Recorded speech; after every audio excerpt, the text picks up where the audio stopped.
Хүн бүр төрхөөсөө эрхчлөөтэй нэр төр эрхийнхээ хувьд адилтгш байна. Тэдэнд оюухан, өрлөг сэтгэл заяасан бөгөөд өөр хоорондоо ахан дүүсийн ёсоор харилцах ёстой. Хүмүүс ихэнхдээ амьд явах, эрүүл аюулгүй орчинд амьдрах, хөдөлмөрлөх зэрэг эрхийг л мэддэг.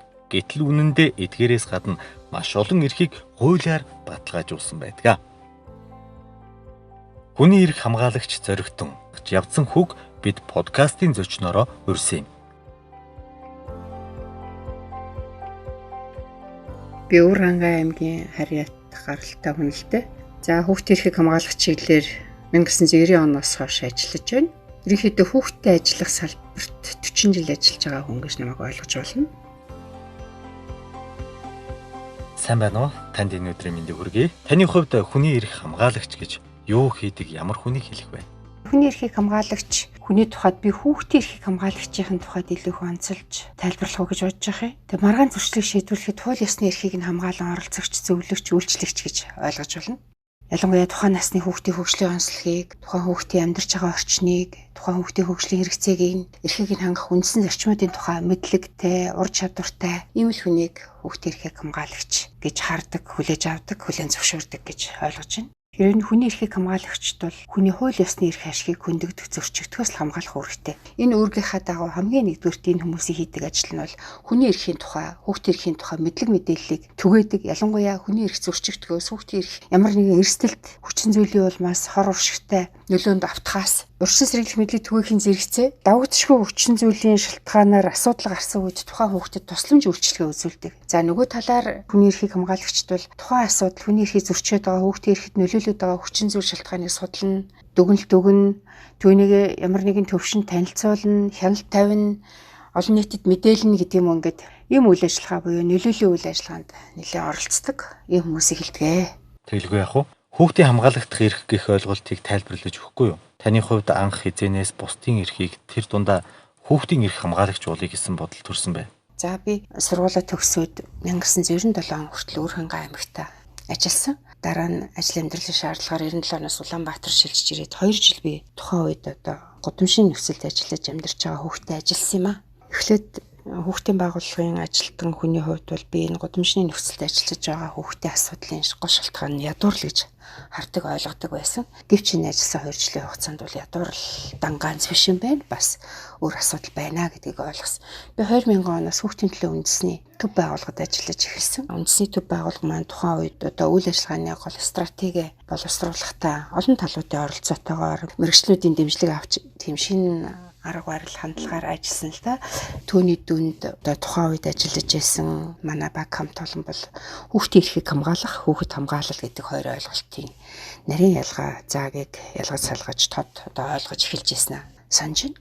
Тэгэхээр ер нь хүүхдийн эрх зөрчигдөж байгаа шалтгаан бол олон зүйл байвч бидний мэддгээс илүү их мэдэхгүй шалтгаан буюу хүчирхийлэлтэй холбоотой хандлага энэ асуудал байт юм байна гэдгийг эргээд конвенцээ уншихаар бол бид хэд ингээд илүү их ингэж холбож ойлгож одоо энэ асуудлыг илүү их чухалчиж харж эхэлсэн үе гэж хэлж болно л доо.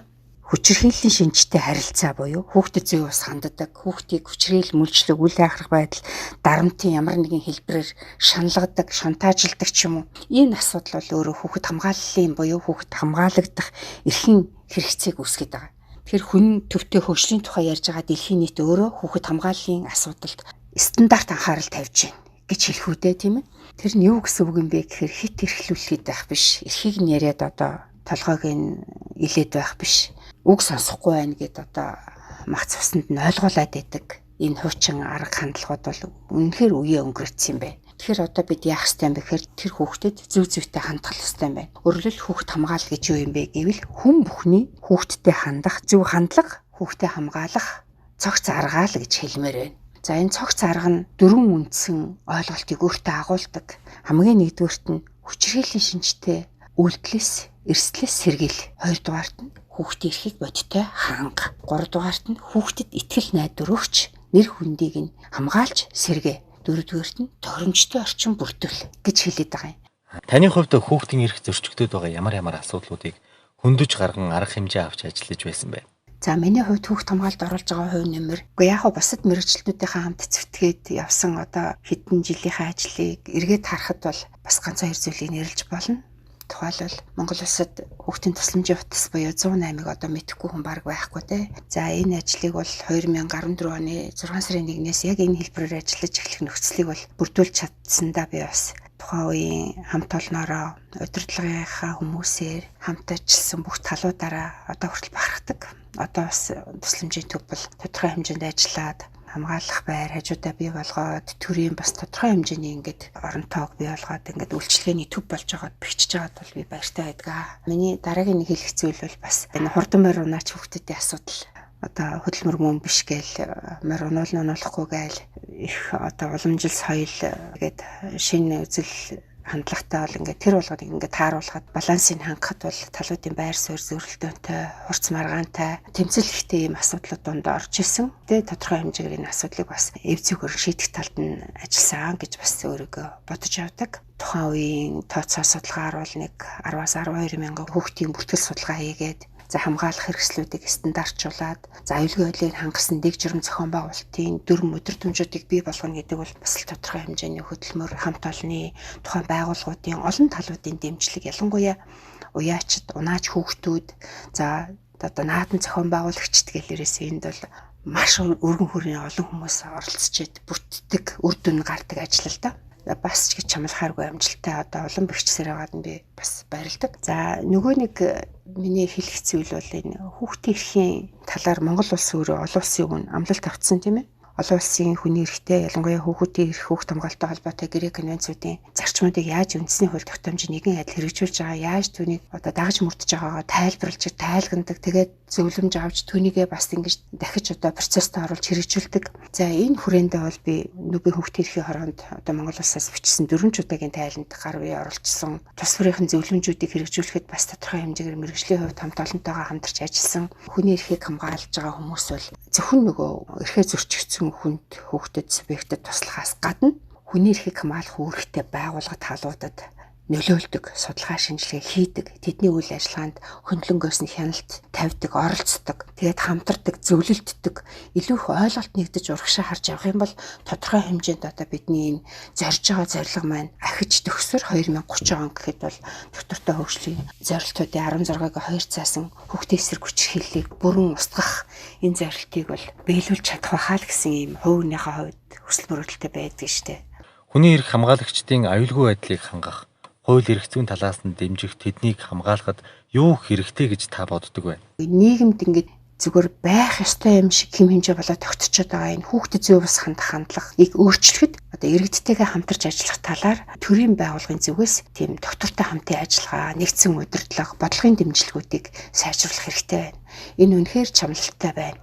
Хүүхдийн эрхийг хамгаалахад төрийн байгууллагад ажиллаж байгаа ажилтнуудын хувьд ч гэсэн үндсэн үргээ биелүүлэхэд асуудалтай тулгардаг шүү дээ. Удирдлагын зүгээс эсэргүүцэх тийм ээ, дэмжихгүй байх юм шалтгаан нөхцөлд үүсдэг. Ар гэрийн зүгээс ч бас ингээд хүний эрхийг хамгаалахад ажиллахад бол асуудал үүснэ тий. Нэр хүн дээр ажил мэргэжлэр нь хувь хүнлөө нь дайрах, гүтгэх ч юм уу, буруу зүрх ойлгох ч юм уу ийм бэрхшээлүүд бол тулдаг. Ялангуяа иргэний нийгэм байгууллагын хувьд уу, төрийн бас байгууллагын хувьд бол энэ хүний эрхийг хамгаалж ажиллахад бол орон зай хэрэгтэй байна. Аюулгүй байдлын баталгаан хэрэгтэй байна. Төрийн байгууллагын зүгээс дэмжлэг хэрэгтэй байна. Энэ бүгдийг хуулиар зохицуулаасай л гэж хүсдэг.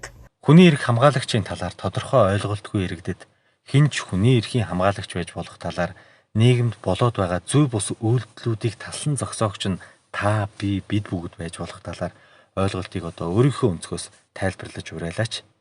За хүн бүхэн бид бүгдээрээ бусдын эрхийг хүндэтгэж чадвал хүний эрхийг хамгаалах үйлс тойнмөр оруулж байгаа байдал шүү. Эрх хэрэгчлөөний асуудалтай тулгарсан эсвэл тулгарч болцсохгүй байгаа хүүхдийн талаар та мэдвэл ажиглавал хүүхдийн тусламжийн 108 утсанд мэдээлээч гэж уриалж байна. Энэ үйлсээрээ та хүүхдийн эрхийг хамгаалагчийн игнэнд ч нэгдэж болно. За дараа нь хүүхдийн эрхийг зөрчиж байгаагаа мэдээгүй явж байгаад одоо мэдж байгаа. Эсвэл зөрчиж байгаагаа нууж байгаа.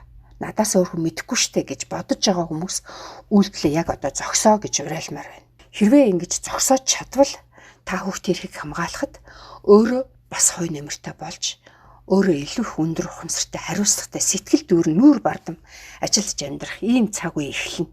Хүчирхийллийг хичнээн нуусан ч одоо бол илэрдэг цаг дээр ирсэн. Тэм учраас хүчирхийллээс сэрэмжил ер нь өөрийгөө илүү хям тэгээд өрөөл бусдыг ч гэсэн сэрэмжтэйгээр цэгнэх хэрэгтэй байна. Ингэж ээж бид нар хүүхэд нэг бүрийг хүчилээс ангид байх орчныг энэ Монголын нийгэмд бүрдүүлж чаднаа. За хамгийн төгсгөлд нь би эцэг эхтэй сургууль багш нартай хандаж нэгэн зүйлийг уриалмаар байна. Тэр нь юу вэ гэвэл хүүхдийн эрхийн асуудал бол өдөр бүхэн ингээд тулгамдж байна. Яагаад гэвэл хүүхдийн эрх зөрчигдөхгүй байгаа орчин алга. Ялангуяа гэр бүл, боловсролын үйлчилгээний хүрээнд бол дэндүү их зөрчигдөж байна. Тэгэхээр энэ зөрчигдсөн, хөндөгдсөн эрх ашигыг хамгаалахаар ажилладаг нийгмийн ажилтнууд, түүн тусалцаа үзүүлэх үүрэгтэй албан тушаалтнууд, төрийн бас байгууллагын ажилтнууд, олон улсын байгууллагын ажилтнууд, иргэд сайн дурын үйлснүүд гэж зөндөө ингээд хүмүүс гарч ирээд ажиллахаар тэднийг ингээд өрөөсгөлөөр хардаг, эсвэл буруу ойлгодог, гүйцэд сонсдоггүй. Илүү их ач холбогдол талаас нь биш, хэлбэр талаас нь хандах гэдэг дутагдал байна. Энийг бид нар бүгдээрээ засах хэрэгтэй юм байна. Тэгвэл таны хүүхдийн эрх ашигыг нэн хурдан хамгаалж, нэн хурдан хохирсон эрхийг сэргээхэд энэ мэргэжилтнүүд чинь туслах гэдэг байгаамаа. Ялангуяа хүүхдийн эрхийн хууль 120-ны үйл ажиллагааны хүрээнд авч үзсэн бол хэрэг хян шийдвэрлэх ажиллагаанд оролцож байгаа хэрэг үйлдсэн ч байж болно, хэрэгт хохирсон ч байж болно. Тэр хүүхдийн эрхийг хамгаалах гэдэг ажиллаж байгаа ажилтнуудыг бүрэн төгс ойлгохгүй байна. Бүх талууд энэ дээр ойлголтоо нэг болох хэрэгтэй байна. Яагаад мөрдөн байцаагч ажиллаж байгаа, яагаад нийгмийн ажилтан ажиллаж байгаа, яагаад сэтгэл зүйч хэрэгтэй байгаа гэдэг энэ хэрэгцээ шаардлагыг хүүхдийн хөгжлийн хэрэгцээ шаардлага дээр тавьж үзэж чадвал бид нар энэ асуудлыг ойлгох чинь, амархан ойлгох чинь хүнээр хэлүүлэх шаардлага огт байхгүй. Гэтэл бид нар ингэж чадахгүй байгаа. Энийний төлөө та бүхэн мэргэжлийн нийгмийн ажилтнуудтай илүү их ойр байгаач. Хүүхдийн төлөө их хүүхдийн эрхийг хамгаалах гэдээ явж байгаа төрийн бас байгууллагуудыг илүү сонсооч. Тэгээ хамтарч ажиллавал бид хүүхдийн эрхийн төлөө нэгээс ахуулаад нэлээ хэдэн алхмын үнцийн төрх ийм хувь нэмрийг бий болгож чаднаа. Энэ үйлсийн төлөө та бүгдийг хүүхдийн эрхийг хамгаалагч байгаач гэж хүн бүрийг уриалж байна. За, подкастод оролцох урилга хүлээн авсан танд баярлалаа. Таны цаашдын ажилд амжилт хүсье. Баярлалаа.